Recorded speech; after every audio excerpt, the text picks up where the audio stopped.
ఆయనే అడ్డం తిరుగుతాడు. అలా కాదు ఈయన కూడా అబ్జెక్షన్ లేదనుకుంటే నడిచిపోతుంది, ప్రాబ్లం ఏం లేదు. అడ్డం తిరిగినా ఆపగలిగేది ఏం లేదు అక్కడ బేసిక్గా. కాబట్టి తెలుగుదేశానికి ప్రాబ్లం ఏంటంటే లోకేష్ని ఇప్పుడు సీఎం చేయకపోతే గనక మరొక కేటీఆర్, మరొక రాహుల్ గాంధీ, మరొక ఉదయనిధి స్టాలిన్ అవుతాడన్నటువంటి భయం అవుతుంది ఒక గ్రూప్లో.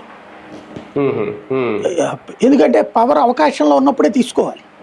కానీ వాట్ అబౌట్ చంద్రబాబు? అక్కడ స్టాలిన్ ఆగిందందుకే, కేసీఆర్ ఆగిందందుకే. వీళ్ళ రాజకీయం ఏంటి? శాంతం ఇంట్లో కూర్చుంటారా? యాక్సెప్టబుల్లా?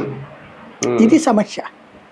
దాని చుట్టూ ఉంటుంది తప్పించి, ఒకటి లోకేష్ సీఎం అయితే పవన్ మీద ప్రెషర్ బాగా పెరుగుతుంది.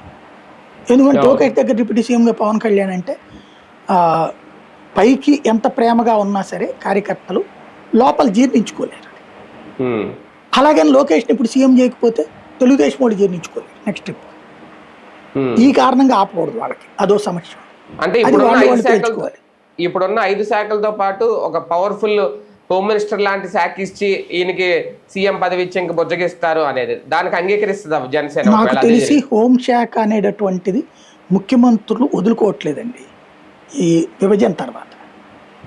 ఇప్పుడు ఫర్ ఎగ్జాంపుల్ పేరుకు హోంమంత్రి అనిత, లా అండ్ ఆర్డర్ ఎవరు చూస్తున్నారు? చంద్రబాబు నాయుడు. అదే అట్లాగే ఈ ఐఏఎస్లు, ఐపీఎస్లకి రిమార్క్స్ రాసేటటువంటి సర్వీస్ రికార్డులో